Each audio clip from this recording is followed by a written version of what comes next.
Сәлеметсіңдер ме 6 сынып оқушылары? Бүгінгі 21 сабағымыздың тақырыбы мен және қоршаған әлем. Бүгінгі сабағымыздың құндылығы: қиянат жасамау қасиеттері, ақниеттілік, жауапкершілік және кеңпейілділік. Ал бүгінгі сабағымыздың мақсаты оқушыларға қоршаған орта үндестік ұғымдарын түсіндіру арқылы қиянат жасамау құндылығының мәнін ашу. Ал енді үй тапсырмасын тексеріп алайық. Үйге тапсырма оқулығымыздың 83 бетіндегі 5 тапсырма болатын. Жанбай Өзденбаевтың «Дос» өлеңін оқып, достық туралы ойларыңмен бөлісіңдер. Өз жауаптарыңды аудиозапис арқылы жібере берулеріңе рұқсат. Бүгінгі сабағымыздың дәйек сөзі: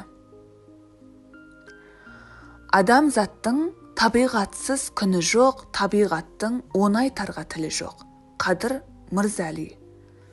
Дәйек сөздің мағынасын қалай түсіндіңдер?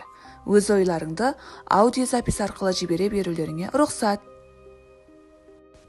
Ал енді балалар, мен сендерге мұғалім сыйы ретінде ағаш еккен қария туралы аудиоролик дайындап әкелдім. Сол аудиороликті көріп, сұрақтарға жауап береміз.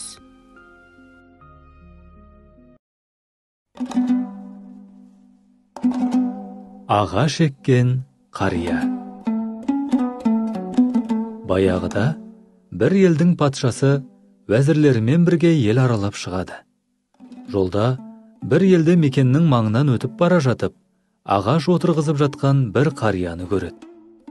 Патша қарияға ат басын бұрып, онымен амандасады. Ассалаумағалейкум қария. Уағалейкум әссәләм балам. Іске сәт. Көп жаса қарағым. Байқаймын, біраз жасқа да жетіп қалыпсыз. Соған қарамастан ағаш отырғызып жатқаныңызға таң қалып тұрғаным, осы ағаштардың жемісін жей алар ма екенсіз дейді. Сонда қария: отырғызған ағашымның жемісін жеу шарт емес.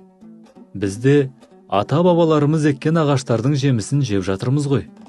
Келер ұрпақ үшін егіп жатырмын дейді. Бұл жауапқа риза болған патша нөкерлеріне қарияға бір кесе алтын беріңдер деп бұйырады. Сонда қария: көрдіңдер ме? Мен еккен ағаш қазірден бастап өз жемісін бере бастады дейді. Бұл жауапта патшаға ұнап, нөкерлеріне тағы бір кесе алтын беруін бұйырады. Мұны көрген қария жымиып: басқалардың ағашы жылда бір рет жеміс берсе, меніңкі 2 рет берді дейді.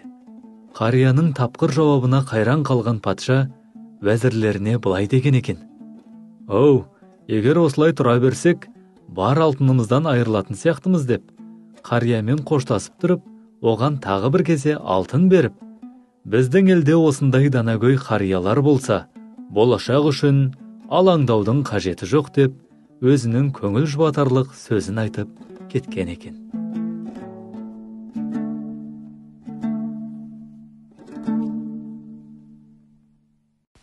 Ал балалар, аудиоролик сендерге қандай сезім сыйлады? Өз жауаптарыңды берілген сұрақтар арқылы білдірсеңдер болады. Аудиороликтен қандай ой түйдіңдер? Патшаға қарияның қай жауабы ұнады?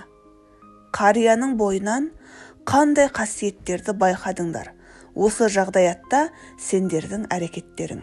Өз жауаптарыңды маған аудиозапис арқылы жібере берулеріңе рұқсат.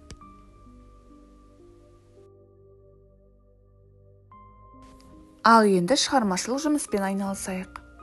Сендерге бірнеше тақырып береді, сол тақырып бойынша өз ойларыңды дәптерге жазасыңдар. Бірінші тақырып табиғаттың бізге берер сыйы. Екінші табиғаттың ластануына алып келетін жағдайлар. Үшінші қоршаған ортаны аялайық. Өз жауаптарыңды суретке түсіріп жібере берулеріңе рұқсат. Ал енді үйге тапсырма. Оқулығымыздың 87 бетіндегі 2 тапсырма. Қоршаған әлем және адамзат баласы тақырыбында эссе жазамыз. Ал балалар, әр қайсымыз оң қолымызбен жүрегімізді ұстап көрейік. өз жүрегіміздің жылылығын сезініп, жүрек жылуымызды адамдарға, айналамызға жеткізу үшін іштей оларға жақсы тілектер тілейік, жақсы ой ойлайық, жақсы сөз сөйлейік, жақсы іс жасайық. Бүгінгі сабақтан алған әсерлеріңізді жүректеріңізге түйіп алыңыздар. Сау болыңыздар.